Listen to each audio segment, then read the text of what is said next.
Hey guys, today I'm going to read you the story of the three spinners. There was once a girl who was idle and would not spin, and let her mother try as she might, she could not bring her to it. At last the mother was so overcome with anger and impatience that she beat her, on which the girl began to weep loudly. Now at this very moment the queen drove by, and when she heard the weeping she stopped her carriage, went into the house and asked the mother why she was beating her daughter, so that the cries could be heard out on the road. Then the woman was ashamed to reveal the laziness of her daughter, and said, "I cannot get her to quit spinning. She insists on spinning forever and ever, and I am poor and cannot procure the flax." Then answered the queen, "There is nothing that I like better than the sound of spinning, and I am never happier than when the wheels are humming. Let me have your daughter with me in the palace. I have flax enough, and there she shall spin as much as she likes." The mother was heartily satisfied with this, and the queen took the girl with her. When they had arrived at the palace, she led her up 3 rooms, which were filled from the bottom to the top with the finest flax. "Now spin me this flax," said she, "and when you have done it, you shall have my eldest son for a husband, even if you are poor. I do not care about that, for you are an industrious worker." The girl was secretly terrified, for she could not have spun the flax, no, not if she had lived till she was 300 years old,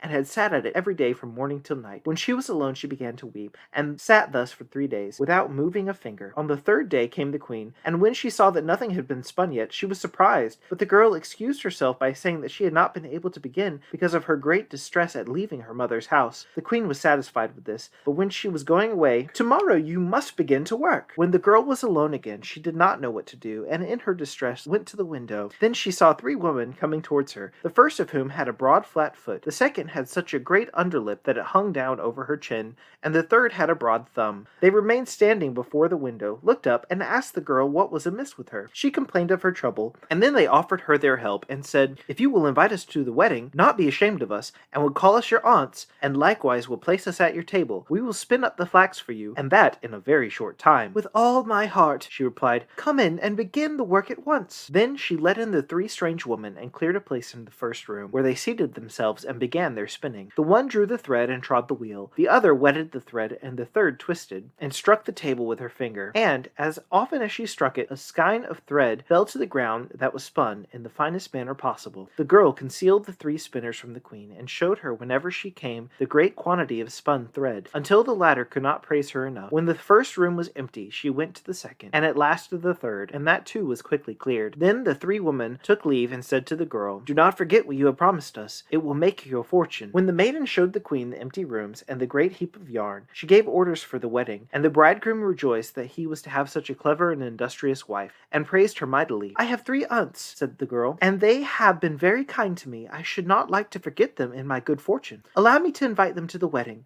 and let them sit with us at the table." The queen and bridegroom said, "Why should we not allow that?" Therefore, when the feast began, the 3 women entered in strange apparel, and the bride said, "Welcome, dear aunts." "Ah," said the bridegroom, "how ever did you get such odious friends?" He went to the one with the broad flat foot and said, "How do you come by such a broad foot?" "By treading," she answered, "by treading." Then the bridegroom went to the second and said, "How do you come by your falling lip?" "By licking," she answered, "by licking." Then he asked the third, "How do you come by your broad thumb?" "By twisting the thread," she answered, "by twisting the thread." At this the king's son was alarmed and said, "Neither now nor ever shall my beautiful bride touch a spinning wheel." And thus she got rid of the hateful flax spinning. The end.